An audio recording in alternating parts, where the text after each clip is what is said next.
5 to 6 months of preparation आपने all India rank 3 इलेट exam में लाया। 15-20 दिन थे एटलीस्ट, उसमें एक ही दिन में 2 से 3 मॉक्स दे रही थी। मैंने 5-6 महीने इसको रेगुलरली दिए। आपने सिर्फ 5 to 6 months रेगुलर पढ़ाई की? डेटा इंटरप्रिटेशन बिल्कुल एंड तक ही मेरा थोड़ा तो वीक स्पॉट रहा। जो मॉक एग्जाम्स होते हैं या फिर जो टेस्ट होते हैं, जो प्रैक्टिस एग्जाम्स होते हैं, वो मैंने 12th के बीच में शुरू की थी। आपकी सारी प्रिपरेशन पानी में चली जाएगी अगर आप एग्जाम देते वक्त फोकस नहीं है। मैंने 11th से जीके को काफ़ी सीरियसली लेना शुरू कर दिया था। पूरे 2 साल मैंने जीके बहुत अच्छे से पढ़ी थी। आदित्य बिरला ग्रुप के एंड से जो स्कॉलरशिप होती है उसमें भी आपकी सिलेक्शन हुई, वो पूरी प्रोसीजर कैसे रहती है? क्योंकि बच्चों को ये बहुत इन्फॉर्मेशन नहीं है। आई थिंक मेरी फीस हाफ हो गई है बिल्कुल, बिकॉज बिल्कुल 50% they pay and they supply. हर दिन हम क्लैट की तो बातें करते हैं, आज हम लोग बात करेंगे इलेट एग्जाम की, जिसको national law university Delhi conduct कराती है। आज मेरे साथ हमारे पॉडकास्ट स्टूडियो में बहुत ही खास मेहमान ऑल इंडिया रैंक 3 आसिरिया हमारे साथ है। तो welcome to our podcast studio. कैसी हैं आसिरिया आप? मैं बिल्कुल ठीक हूँ। मुझे यहाँ बुलाने के लिए आज आपका धन्यवाद। Thank you so much. आसिरिया, आपने लॉ की जर्नी कब सोचा, कब प्लान किया था कि हमें क्लैट और इलेट एग्ज़ाम के लिए ही तैयार होना है, वही अपीयर होना है? तो मुझे बचपन से तो लॉयर नहीं बनना था या फिर मैंने उसके बारे में सोचा नहीं था, क्योंकि मैं एक डॉक्टर परिवार से आती हूँ। तो मुझे ये था 9th तक एटलीस्ट कि मैं भी मेडिकल लूँगी एंड फिर उसके बाद डॉक्टर बनूँगी। बट 10th में लॉकडाउन हिट हुआ। जब मैं 10th में थी तब लॉकडाउन हुआ पहले साल, एंड तब मतलब लगा कि अब अगले साल से करियर ऑप्शंस के बारे में ज़्यादा सीरियस हो जाना है, तो अभी से सोच लेते हैं कि क्या करना है।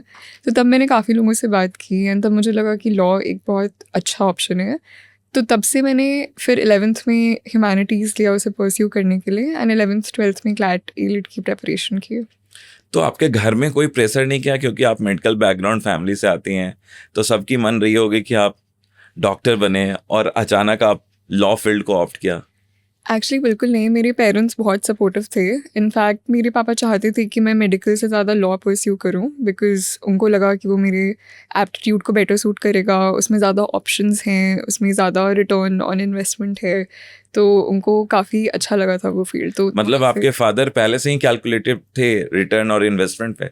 हाँ, इन द सेंस कि ये काफ़ी अच्छी फील्ड है। इसमें वर्क लाइफ बैलेंस भी रहता है। अगर हम करियर्स को कंसिडर करें तो वर्क लाइफ बैलेंस रहता है। The money aspect is very nice, the reputation aspect is very nice. So there is nothing that's and this मतलब compare to the medical field where you are studying for 11 to 12 years, that versus law, फिर ये काफ़ी अच्छा option present होता है उसके हिसाब से। ओके, तो मेरा ये पूछना है कि आपने जैसे क्लैट एग्ज़ाम भी लिखा होगा, आपने इलेट एग्ज़ाम के लिए भी प्रिपेयर्ड किया होगा, तो आपने किस क्लास से प्रिपरेशन को स्टार्ट कर दिया था? मैंने 11th से जीके को काफ़ी सीरियसली लेना शुरू कर दिया था, तो मुझे जीके में कोई प्रॉब्लम नहीं आई। पूरे 2 साल मैंने जीके बहुत अच्छे से पढ़ी थी। And proper CLAT AILET preparation with respect to जो मॉक एग्ज़ाम्स होते हैं या फिर जो टेस्ट होते हैं, जो प्रैक्टिस एग्ज़ाम्स होते हैं, वो मैंने 12th के बीच में शुरू की थी। तो मैंने 5-6 महीने इसको रेगुलरली दिए एंड पेपर तक के 5 अच्छा, महीने। आपने सिर्फ 5 to 6 months रेगुलर पढ़ाई की? मॉक एग्ज़ाम्स के रिस्पेक्ट में उससे पहले काफ़ी जीके इंटेंसिव था, क्योंकि उसके पहले इट वाज मोर कि मैं काफ़ी डायरेक्शनलेस थी, मुझे पता ही नहीं था कि करना क्या है। तो जब तक पता चला तब तक 5-6 महीने ही बचे थे, उसमें भी मतलब 4-5 महीने ज़्यादा बचे थे अच्छे से। तो आप तो एक एग्जाम्पल आपने सेट किया कि with in 5 to 6 months of preparation आपने ऑल इंडिया रैंक 3 इलेट एग्जाम में लाया, आपने क्लैट एग्जाम को भी क्रैक किया था, लेकिन आपने नेशनल लॉ यूनिवर्सिटी दिल्ली को ऑप्ट किया। क्यों आप नेशनल लॉ यूनिवर्सिटी दिल्ली को क्यों ऑप्ट किया आपने? तो मेरे लिए 2 ही ऑप्शंस थे मेरे मन में जहाँ मुझे सबसे ज़्यादा जाना था। एक NLS बैंगलोर था और एक national law university Delhi. Delhi में मतलब काफ़ी ऐसा कहा भी जाता है कि वहाँ पे सुप्रीम कोर्ट है, तो इंटर्नशिप्स में काफ़ी आसान हो जाता है। तो it just seemed like a better option. Okay, तो सबसे इम्पॉर्टेंट चीज़ मैं पूछना चाहूँगा कि बच्चे जो प्रिपरेशन अभी कर रहे हैं, मैं उनके लिए आपसे सजेशंस उन बच्चों के लिए आप देना चाहेंगे। तो मैं ये सबसे पहले पूछूंगा कि जो आपका अभी बच्चों के लिए 2 महीने हाथ में रह गए, अगर एग्ज़ाम में दिसंबर में एग्ज़ाम होना है, अब उनके हाथों में अगर देखें तो अक्टूबर नवंबर पूरे तरीके से है, near about 80s to 60 to 80 days उनके हाथों में, तो अभी उनकी प्रिपरेशन स्ट्रैटेजी क्या होनी चाहिए? तो मैं अपनी प्रेपरेशन स्ट्रैटेजी रिकाउंट करती हूँ। मेरी प्रेपरेशन स्ट्रैटेजी बहुत इंटेंसिव हो गई थी लास्ट के 2 महीने में, इतना कि मैं एक ही दिन में बाय द एंड जो लास्ट के 15-20 दिन थे एटलीस्ट, उसमें एक ही दिन में 2 से 3 मॉक्स दे रही थी एंड जीके कर रही थी साइड बाय साइड। तो मेरा कुछ ज़्यादा ही इंटेंसिव हो गया था। तो मैं दूसरों को यही कहना चाहूँगी कि लास्ट के 60 डेज़ में आई थिंक अपनी मॉक्स देने की जो फ्रीक्वेंसी है वो थोड़ा बढ़ाई जा सकती है, कि अगर आप पहले हफ्ते में 2 दे रहे थे तो आप अब स्लोली हफ्ते में 4 दीजिए, फिर 5 दीजिए, फिर 6 दीजिए, फिर हर दिन 1 दीजिए, फिर हर दिन एक क्लैट एक एलिट दीजिए। एंड ऐसे करते करते आपकी प्रैक्टिस ज़्यादा बढ़ेगी, आपके बैठे रहने का टाइम ज़्यादा बढ़ेगा, आपका कंफर्ट लेवल ज़्यादा बढ़ेगा। एंड जीके पे फोकस मत छोड़िए, क्योंकि GK is an ever evolving field. तो आप पुराना तो करते ही रहिए और नए को भी बिल्कुल मत छोड़िए। तो मैं तो 2 साल से जीके कर रही थी, तो मुझे ऐसे कोई बड़ी प्रॉब्लम नहीं आई जीके सिलेबस को कवर अप करते हुए। बट जो कंपेंडियम्स आते हैं या फिर जो ऐसे समरीज आती हैं पूरे महीने की, उनको भी आप फॉलो कर सकते हैं to get a better idea. लेकिन मैं ये देखा हूँ कि जीके की बैकलॉग से सब बहुत परेशान रहते हैं, तो उन बैकलॉग्स को कैसे बच्चे को क्लियर करना चाहिए? हर बच्चे के साथ ये प्रॉब्लम। तो आई डोंट थिंक कि एक जीके टॉपिक सिर्फ 1 महीने के लिए आता है। जीके कॉन्टिन्यूसली रहता है। अगर आज कोई न्यूज़ में डील आई है इंडिया फिलीपींस के बीच में, या कोई भी डिफेंस डील या फिर कोई भी न्यूज़ आई है, तो उसका कॉन्टेक्स्ट भी होता है जो बहुत पहले से चल रहा है। तो आई थिंक जीके स्टार्ट करने के लिए आप आज की न्यूज़ से ही स्टार्ट कीजिए, उसका बैकग्राउंड पढ़िए, उसके बारे में सब कुछ पढ़िए। ऐसे करते करते आपका थोड़ा थोड़ा पीछे का भी बैकलॉग कवर हो जाएगा, एंड उसी थोड़े थोड़े से आपका बहुत सारा इन जनरल जीके कवर हो जाएगा। तो और एक चीज़ जो मैं जानता हूँ कि यह तुम्हारे साथ भी प्रॉब्लम हुई थी, जो डेटा इंटरप्रिटेशन, जो मैथ्स का सेक्शन है, उससे आप भी भागा करते थे। हाँ जी। और हमें लगता है कि वो भी एक बहुत इंपॉर्टेंट मेजर रोल प्ले करता है एग्जाम में। तो कैसे उसको आपने टैकल किया, कैसे हैंडल किया? तो डेटा इंटरप्रिटेशन बिल्कुल एंड तक ही मेरा थोड़ा तो वीक स्पॉट रहा। एलिट में एडवांटेज था क्योंकि वो था ही नहीं एक एलिट का सब्जेक्ट। क्लैट में अगर थोड़ा इजी आता था तो मैं कर लेती थी, बट अगर थोड़ा मुश्किल होता था तो मुझसे नहीं होता था सॉल्व। तो एक्चुअल एग्ज़ाम में भी मुझसे इतने अच्छे से डेटा इंटरप्रिटेशन नहीं हुआ। वो ये अलग बात है कि बाकी सेक्शंस मेरे थोड़े स्ट्रॉन्गर एंड पे थे, तो वहाँ पे उसने उसे बैलेंस कर लिया। बट डेटा इंटरप्रिटेशन के लिए आई थिंक बेसिक कॉन्सेप्ट्स होना बहुत उनको कवर करना बहुत ज़रूरी है, एंड उससे डरना नहीं चाहिए बेसिकली। अगर आप जितना डेटा इंटरप्रिटेशन का प्रेशर लेंगे उतना आप पेपर में भी उसे नहीं फेस करना चाहेंगे। तो अगर आप उसका डर भगा सकते हैं एंड थोड़े बेसिक कॉन्सेप्ट्स कवर कर सकते हैं तो फिर वो इतना मुश्किल नहीं लगेगा। तो मतलब आपका कहना है कि अगर कंसिस्टेंटली बच्चे उसको फॉलो बनाते रहें, हर दिन क्वेश्चंस को सॉल्व करते रहें, तो डीआई वो बहुत टफ नहीं होने जा रहा है। And may be make it a point कि जब मॉक एग्जाम दे रहे हैं तो आज पक्का ही पक्का डेटा इंटरप्रिटेशन सॉल्व करेंगे, ऐसे नहीं है कि छोड़ देंगे। तो उससे भी प्रैक्टिस थोड़ा थोड़ा, आज अगर 20 मिनट लग रहे हैं, कल फिर 17 लगेंगे, फिर 15 लगेंगे, फिर करते करते करते थोड़ा कम हो जाएगा। ओके। अच्छा, ये चीज़ मैं जानना चाहता हूँ कि जैसे बच्चे को मैं देखा हूँ, बहुत बच्चे सिर्फ क्लैट क्लैट क्लैट उनके दिमाग में चलता रहता है, इलेट का मॉक भी नहीं देते हैं। उनके लिए आप क्या कहना चाहेंगे? आई थिंक ये काफ़ी बच्चों के मन में इंडीड रहता है, क्योंकि क्लैट में बहुत कॉलेजेस है एंड एलिट में आपको सिर्फ 1 या 2 कॉलेजेस मिल रहे हैं। लेकिन टॉप की कॉलेज मिल रही है ना, नेशनल लॉ यूनिवर्सिटी दिल्ली। हाँ जी, पर उसके लिए भी सिर्फ टॉप आपके 70 रैंक्स या फिर टॉप 100 रैंक्स में ही आपको फिर वो मिल रहा है, तो फिर वो थोड़ा मुश्किल लगता है। और बैक ऑफ द माइंड रहता है कि क्लैट में अगर मेरा 200 भी आ गया तो भी I will get one of the top colleges. तो इसलिए आई थिंक क्लैट पे फोकस ज़्यादा होता है। बट आई डोंट थिंक कि क्लैट और एलिट का ऐसे प्रेपरेशन काफ़ी डिफरेंट हैं एक दूसरे से, काफ़ी सिमिलर सब्जेक्ट्स हैं एक्सेप्ट फॉर मैथमेटिक्स, सारा सेम ही है उनका। तो अगर आप एलिट का भी पेपर दें side by side mock exams के तहत, तो उसमें भी आपकी प्रैक्टिस ही हो रही है इन वन सेंस। आप अभी भी रीडिंग कॉम्प्रिहेंशन ही सॉल्व कर रहे हैं, तो बस उसे डिफरेंटली मत ट्रीट कीजिए। And in any case elite CLAT से पहले ही होता है यूजुअली, हमारे साल में तो पहले हुआ था। तो मैंने तो उसे अब काफ़ी तो बाद में होने लगा है, क्लैट पहले और इलेट बाद में। अच्छा, तो आइदर वेज अगर पहले भी हो या बाद में भी हो, पहले हो तो it's a very good practice exam कि आप देखें कि एग्ज़ाम का माहौल कैसा लगता है, आप वहाँ पे बैठ के देखें कि आप कर पा रहे हैं फोकस या नहीं कर पा रहे हैं, एंड फिर क्लैट अच्छे से दीजिए। एंड अगर बाद में भी हो रहा है तो भी अगर आपका क्लैट अच्छा नहीं गया तो it's a very good option right. कि आप बैठ के वहाँ पे सॉल्व कीजिए। ऐसे कोई लॉयर जो आपको इंस्पायर किए हो अभी तक? आई थिंक मेरी प्रेपरेशन जर्नी में एक प्रोफेसर ऑफ लॉ हैं हार्वर्ड यूनिवर्सिटी में, प्रोफेसर माइकल सैंडल। तो मैं उनकी काफ़ी लेक्चर्स सुना करती थी तब, एंड आई थिंक वो मुझे बहुत मोटिवेट करते थे तब एज सच लॉ परस्यू करने के लिए। तो उनकी बुक्स एंड उनके lectures have inspired and impacted me a lot. उस सिचुएशन को आप कैसे हैंडल करते थे जब कभी मॉक, आपने बोला कि एक दिन में आप 2-2 3-3 देते थे लास्ट डेज में, तो कभी ऐसा भी होता होगा कि मॉक के स्कोर बहुत अप्स एंड डाउन्स होते रहे होंगे, तो पैनिक सिचुएशन भी आता था, तो उस सिचुएशन को कैसे आप हैंडल करते थे? आई थिंक 2 ही चीज़ें हैं। One is to not internalize it, कि आप अपने ऊपर मत लीजिए। एक मॉक एग्ज़ाम का मतलब ये नहीं है कि आपके पिछले 4 महीने की प्रिपरेशन ऐसे काम नहीं आएगी आपके लिए। एंड दूसरा ये है कि उसे जाके एनालाइज कीजिए कि आपने ये गलती क्यों की, एंड फिर ऐसे अगर आप 2-3 बार उसे एनालाइज करेंगे, अगर 2-3 बार गलतियाँ कर रहे हैं तो अपना पैटर्न आइडेंटिफाई कीजिए, फिर कॉन्शियसली ट्राई कीजिए कि आप चौथे मॉक में ऐसा ना करें। अगर एक बार हो गया तो अपने आप को समझाइए कि मतलब it's a conscious effort on your part कि अगले मॉक पे मैं बहुत ही ज़्यादा कॉन्शियसली वो गलती नहीं करूँगी।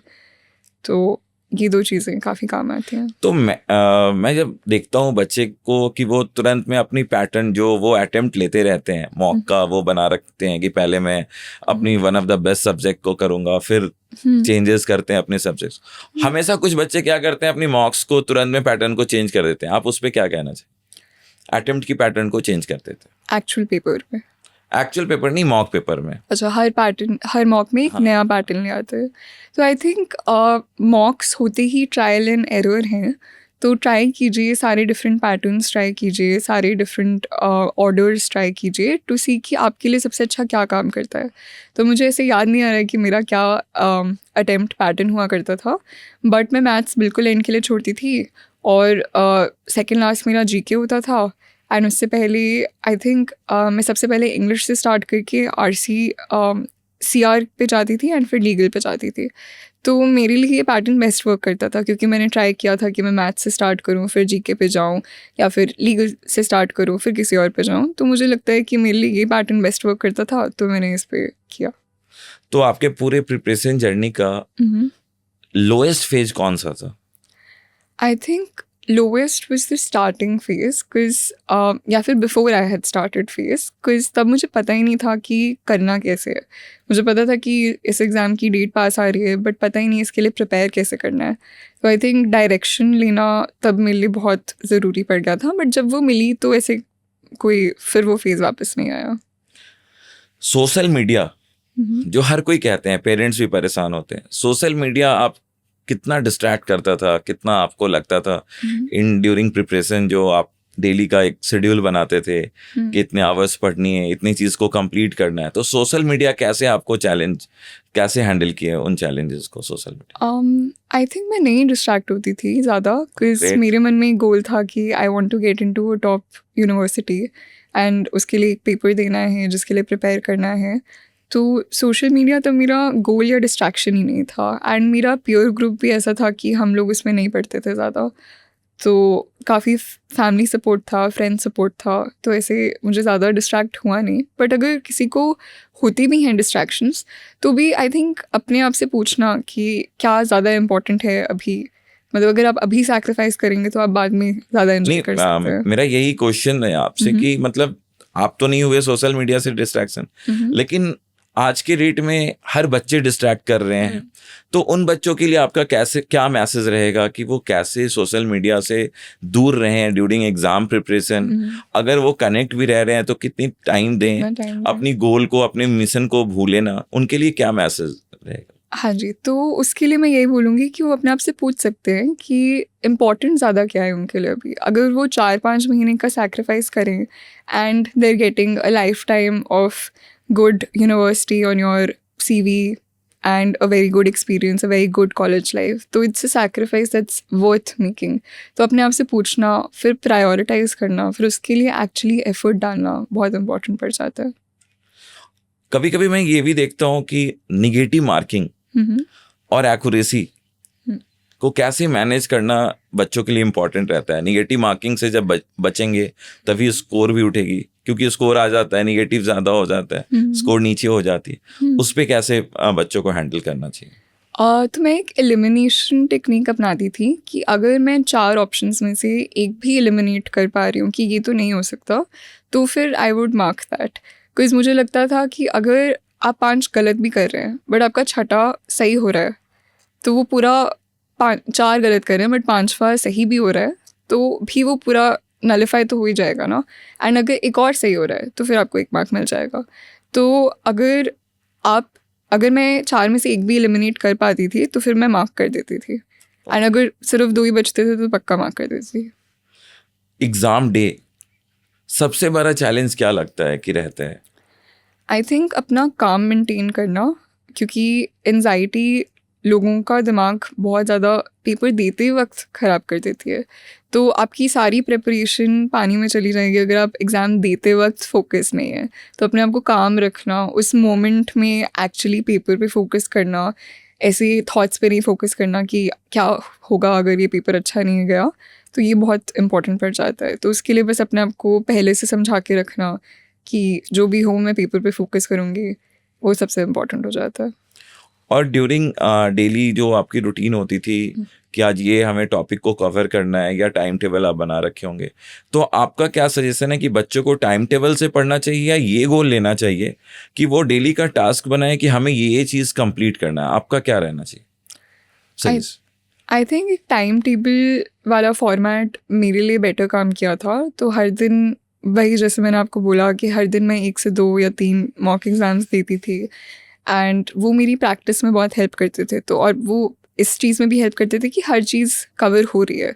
उसके बाद जो टाइम बचता था, क्योंकि अभी भी दिन में बहुत टाइम बचता है, तब मैं एनालिसिस करती थी, एंड जो फिर और टाइम बचता था उसमें जीके हो जाता था. तो ऐसे करते करते सारे टास्क कवर हो जाते थे, और इसमें कंसिस्टेंसी मेंटेन करने में ये काफ़ी हेल्प करता है. क्योंकि अगर आप एक टास्क पे फोकस करें तो दूसरों से फोकस हट जाता है. तो this helps in maintaining consistency and uniformity. और इस शेड्यूल को फॉलो करने में आप कितनी दफ़े ब्रेक लेती थी, कितनी बार ब्रेक लेना पड़ता था, और किस तरीके की ब्रेक लेती थी आप? तो मैं ट्राई करती थी कि मैं ब्रेक ना लूँ, बिकॉज मुझे लेना ज़्यादा पसंद नहीं था. बट अगर हफ्ते में 5 दिन मैंने ये शेड्यूल अच्छे से फॉलो किया है, तो 6th-7th डे आई वुड थोड़ा relax comparatively more. Then I would do just one thing, जैसे जीके कर लिया और फिर 1 मॉक दिया, ज़्यादा नहीं दिया. तो वैसे करते करते अपना फ्रीक्वेंसी कम कर देती थी, बट पूरा लेट गो नहीं करती थी. ओके. और एक सबसे इम्पॉर्टेंट चीज़ जो एक आपने बहुत ही बड़ा चीज़ अचीव किया, एक तो आपने नेशनल लॉ यूनिवर्सिटी दिल्ली को अचीव किया, उसके बाद आपने आदित्य बिरला ग्रुप के एंड से जो स्कॉलरशिप होती है, हाँ जी. उसमें भी आपकी सिलेक्शन हुई. वो पूरी प्रोसीजर कैसे रहती है? क्योंकि बच्चों को ये बहुत इन्फॉर्मेशन नहीं है कि ये स्कॉलरशिप में कैसे कैसे फॉलो करने होते हैं, किन बच्चों को मिलता है, किन टॉप एनएलयूज को मिलता है. तो मैं चाहूँगी कि आप इसको ब्रीफ करो कि कैसे कैसे हुआ पूरी ये स्कॉलरशिप. सो आदित्य बिरला स्कॉलरशिप 3 फील्ड्स को मिलती है. इंजीनियरिंग के स्टूडेंट्स को तो IITs से एंड बिट्स से बुलाते हैं.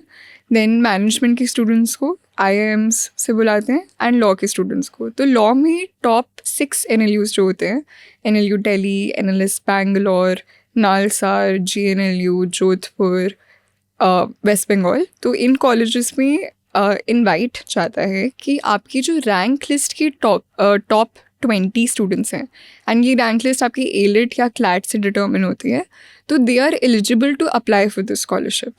फिर इस स्कॉलरशिप में इन 20 स्टूडेंट्स को हर कॉलेज से अपनी एक रिटन एप्लीकेशन को भेजना होता है, एंड इस रिटन एप्लीकेशन में एक CV कॉम्पोनेंट होता है और एक essay कॉम्पोनेंट होता है. एसेज फिर से 2 टाइप के होते हैं. एक में आपको आंसर करना होता है कि आपने लॉ क्यों चूज़ किया, आप आगे क्या करना चाहते हैं, एंड दूसरे क्वेश्चन में आपको बताना होता है कि आपके अंदर ऐसी क्या क्वालिटी है जो आपको इस स्कॉलरशिप की डिज़र्विंग बनाती है. तो एक बार आपको 20 से 30 दिन मिलते हैं ये लिखने के लिए, या फिर अगर आपको पता है कि आप एलिजिबल हैं तो आप पहले से भी अप्लाई करना शुरू कर सकते हैं। फिर आपकी रिटन एप्लीकेशन जाती है और 1 महीने बाद तक आपको रिज़ल्ट आते हैं कि अगर आप शॉर्टलिस्ट हुए कि नहीं। And around 6 people from each college get shortlisted. फिर इन लोगों को मुंबई बुलाया जाता है, वहाँ पे they make you stay at a 5-star and they sponsor your entire trip. They call very good luminaries. जैसे हमारे फील्ड में मेरे ईयर में मेरा इंटरव्यू पैनल पे जस्टिस गीता मित्तल थी, तो उन्होंने मेरा इंटरव्यू लिया। एंड मिस जिया मोदी थी जो एक फर्म की बहुत बड़ी जाने मानी पार्टनर हैं, तो उन्होंने भी मेरा इंटरव्यू लिया। तो you get to meet these people and ये पैनल फिर डिसाइड करता है कि उन 35, 6, 7 लोगों में से किन 15 लोगों को स्कॉलरशिप मिलेगी। तो 15 people at the end of the day and up getting it every year. और कितने दिनों में ये रिजल्ट आ जाती है इनकी? उसी दिन जिस दिन आपका इंटरव्यू हुआ, उसी शाम को ये अनाउंस कर देते हैं। तो कैसा फील हुआ जब, और सबसे पहली चीज की इन द फर्स्ट ईयर आप कॉलेज ज्वाइन किए हो, तब आप इंटरव्यू देने जा रहे हो मुंबई, और इतने बड़े लोग इंटरव्यू ले रहे हैं जिनके लिए इंटर्नशिप के लिए लोग बच्चे परेशान रहते हैं कि इन लॉ फॉर्म्स में हमारी इंटर्नशिप हो जाए, जस्टिस के अंदर जुडिशियल क्लर्कशिप इंटर्नशिप हो जाए, इन सब से परेशान रहते हैं। तो कैसा, how do you feel there? बहुत ज़्यादा अनरियलिस्टिक एक्सपीरियंस तो होता ही है, काफ़ी ड्रीम कम ट्रू एक्सपीरियंस, काफ़ी ज़्यादा अनरियल, ऐसे लगता है कि मतलब काफ़ी अच्छा लगता है। तो पूरा ऐसे इंटरव्यू प्रोसेस, मुझे एक्चुअली स्कॉलरशिप के बारे में तब पता चला जब मैं 10th में थी। तब it seemed even far of कि पहले तो टॉप 6 NLUs में जाना, उसके बाद उनकी टॉप 20 लिस्ट में होना, उसके बाद फिर शॉर्ट लिस्ट होना, फिर एक्चुअली मिलना। तो ये काफ़ी ज़्यादा तब तो बड़ा लग रहा था।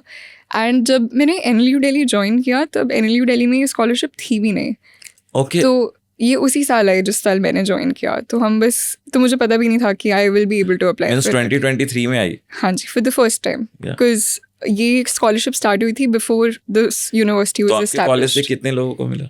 मेरे साल में सबसे पहले मैं ही थी। अच्छा, यस। तो कितनी पेरेंट्स के लिए भी प्राउड मोमेंट रही होगी कि आज आप आदित्य बिरला स्कॉलरशिप से बिना उनकी कोई खर्च ही नहीं लग रही है, बेटी भी टॉप NLU में पढ़ रही है, बिना किसी खर्च की लग रही है। जो पापा आपके एक टाइम पे कैलकुलेटिव हुआ करते थे, तो अभी उनका कैसा विजन रहता है? बहुत अच्छा। आई थिंक मेरी फीस हाफ हो गई है बिल्कुल, बिकॉज बिल्कुल 50% they pay and they supply. तो it's a very good feeling कि पहले ईयर में it's a very big reaffirmation, and in general I think उसने मेरी लाइफ को काफ़ी चेंज किया है। तो और एक लास्ट मैसेज, जो आप अभी जो क्लैट की और रिलेट की प्रिपरेशन कर रहे हैं बच्चे, जो आपके जूनियर्स होंगे, जो आपको आने वाले टाइम में आपके सामने होंगे, उनके लिए क्या मैसेज होगा?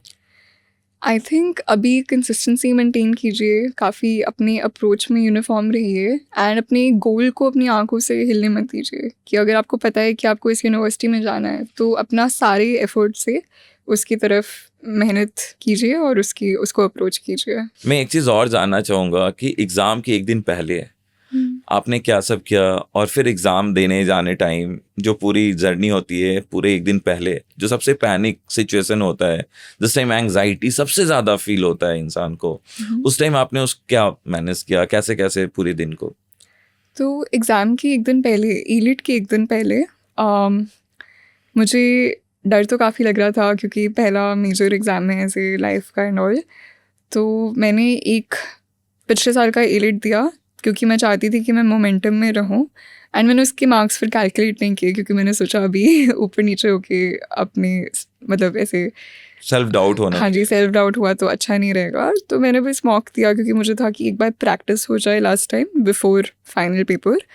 एंड फिर मैंने बस अपने फैमिली मेम्बर से बात की and everything, and exam day पर भी I remember my dad telling me in the car, like as I was going to the hall, कि you are a top 10 person, तो मतलब तुम्हारा top 10 में पक्का ही आएगा।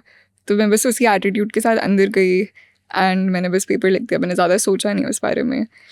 तो ये आपका कहना था कि एग्जाम के एक दिन पहले बच्चों को प्रीवियस ईयर क्वेश्चन बनाना चाहिए, भले उसको कैलकुलेट ना करें, बस पेपर लगाएं कि एक मन में एक फील हो कि हम पेपर दे रहे हैं, ये वाला फीलिंग आपने एक दिन पहले भी रखा? आई थिंक वो पर्सन टू पर्सन डिपेंडेंट होता है, क्योंकि sometimes people do not want to give a lot of marks क्योंकि उनको हेल्प नहीं करता है। तो अगर आप उनमें से एक हैं तो आप ना दीजिए, तो आप एक दिन पहले कुछ भी ना कीजिए, बस रिलैक्स कीजिए। मुझे था कि वो मेरे मोमेंटम में हेल्प करता है तो इसलिए मैंने उसे दिया। तो but it's a person dependent thing, मतलब डिपेंड्स ऑन यू। ओके, तो इसलिए मैंने वो पेपर दिया एंड फिर फाइनली। ओके। तो अभी लाइफ एट NLU दिल्ली जो सबको कॉलेज आने से पहले जानना रहता है कि कैसी लाइफ होती है, वहाँ क्या रहता है, गूगल पे तो बहुत कुछ दिखता है, वहाँ इंटरनल कैसी कॉलेज लाइफ होती है, एग्जाम्स कैसे होते हैं, एक्स्ट्रा एक्टिविटी क्या क्या रहती है, वो कैसी रहती है? आई थिंक सो फार अभी मेरा 3rd ईयर स्टार्ट हो गया है, तो 2 full years plus 2 months now have been very nice overall. मतलब if you form friends at a place तो वो जगह अच्छी लगने लगती है आपको। तो पहला तो वो है। एंड स्टार्टिंग में बहुत ओवरवेलमिंग लगता है क्योंकि आप नई जगह पे आए हैं एंड अभी कहीं और का प्रेशर नहीं है, अभी वही प्रेशर है जो आप खुद पे डाल रहे हैं, क्योंकि आपको है कि आप अपने आप को प्रूव कीजिए, ऐसे ही लगे कि आप यहाँ पे बिलोंग करते हैं। क्योंकि स्टार्टिंग में इम्पोस्टर सिंड्रोम भी बहुत ज़्यादा होता है, क्योंकि सब कुछ ऐसे बहुत मुश्किल लगता है, because everything is different from school and how you use to doing things. तो ऐसे स्टार्टिंग में रहता है, but gradually I think everyone then realises कि वो सेम कम्युनिटी का पार्ट हैं। एक बार आदत लग जाती है एग्ज़ाम्स देने की, प्रोफेसर्स की, सब्जेक्ट्स की भी आदत लग जाती है, प्रोजेक्ट्स कंप्लीट करने की, डेडलाइन के 2 घंटे पहले, 1 मिनट पहले सबमिट करने की। तो ये सब आदत की बात होती है। आफ्टर अ वाइल फिर आप सारा एंजॉय करने लग जाते हैं, फिर आपको मैनेज करना आ जाता है, तो आप प्रेशर या स्ट्रेस इतना ज़्यादा नहीं लेते एंड धीरे धीरे दोस्तों के साथ फिर सारा अच्छा ही लगता है। ओके, तो ये एक बहुत बड़ा मैसेज था बच्चों के लिए जो NLU दिल्ली आज नहीं कल ज्वाइन करेंगे, फ्यूचर में ज्वाइन करेंगे, तो आपने पूरी कॉलेज की एक जर्नी बताई उनके लिए। Okay, thank you. तो इसी के साथ आज हम लोग ने इलेट की पॉडकास्ट की वीडियो स्टार्ट की है, जर्नी जो हमारे बच्चे जो डिफरेंट टॉप रैंक्स के साथ नेशनल लॉ यूनिवर्सिटी दिल्ली में है। अभी आपने सुना आदित्य बिरला स्कॉलरशिप कैसे हम लोग ले सकते हैं, जो हर किसी के अंदर रहता है जानना कि इसकी पूरी फेज़ क्या होता है, वो भी आपने सुना कि क्या फेज़ होती है। तो इसी के साथ आप देखते रहिए law prep tutorial official channel, और हम फिर आगे नए सीरीज़ के साथ जुड़ते हैं।